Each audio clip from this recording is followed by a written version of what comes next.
And welcome back to Hannity. Now, we played the tapes earlier tonight, and it's clear that President Obama's friends in both the media and academia do everything in their power to make sure that his past remains unvetted. Joining me now with more reaction, the author of the #1 New York Times bestseller, Culture of Corruption, Michelle Malkin, Fox News political analyst, Juan Williams. Michelle, it's interesting because people were writing all over the internet today, and I took to Twitter and I said, whoa, whoa, whoa, whoa. This is not a smoking gun. All it is, I think two things are revealed in this tape, and that's what we discussed. One is another radical association of the president, and I think that was not vetted by the news media. You know, Frontline can claim they ran the tape, but they didn't. They didn't run it and explain it and talk about who this professor was. And two, the media does not do their job. I want to get what your take is on all this.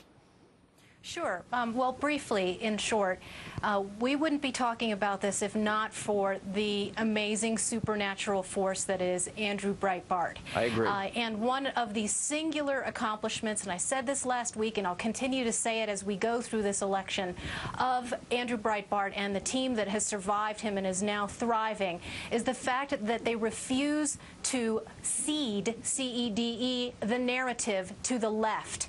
And it is about time that we vet the prez. That is now a very popular hashtag on Twitter, and I launched a new company called Twitchy.com, and I think in a way it's in the same spirit of Andrew Breitbart of continuing to forge a revolutionary space in new media to push back at the warped media. And look, this is a guy whose associations with people who believed in liberation theology, as you exposed during the 2008 election cycle, Sean, and who embraced somebody who believed in the radical extreme theory called critical race theory, which blames white people for everyone else's ills, which is poisonously anti-Semitic, has never been scrutinized by reporters who will send an entire armies down to Texas to go literally turn over rocks to try and smear Rick Perry. That is the story. That to me is the biggest part of this. Look, I think the smoking gun as it relates to President Obama is the last 3.5 years of his failure and to get the job done. But Juan's going to disagree, but I don't want to get off topic.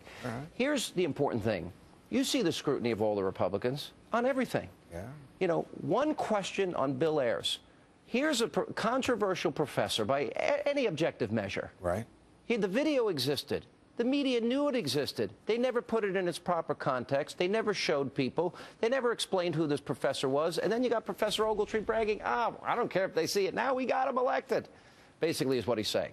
Well, first of all, I must say I thought this was going to be so much more. I thought this was going to be a smoking gun, as you described it. I said today it was. But it really didn't come to much. I mean, I just don't see that there's much there. The pattern of hanging out with one. Oh, no. If you want to say it's Thorne, it's right. But that's not a secret. If you're talking about who Barack Obama was as a young man growing up and who his role models were in terms of prominent people in the black community who were involved in leadership of the civil rights movement. Derek Bell was a guy who was with the legal defense with people like Thurgood Marshall, Bob Carter. That's who he is. And he was very much involved, as Michelle was just saying, in terms of critical race theory, something that is radical, something I don't agree with.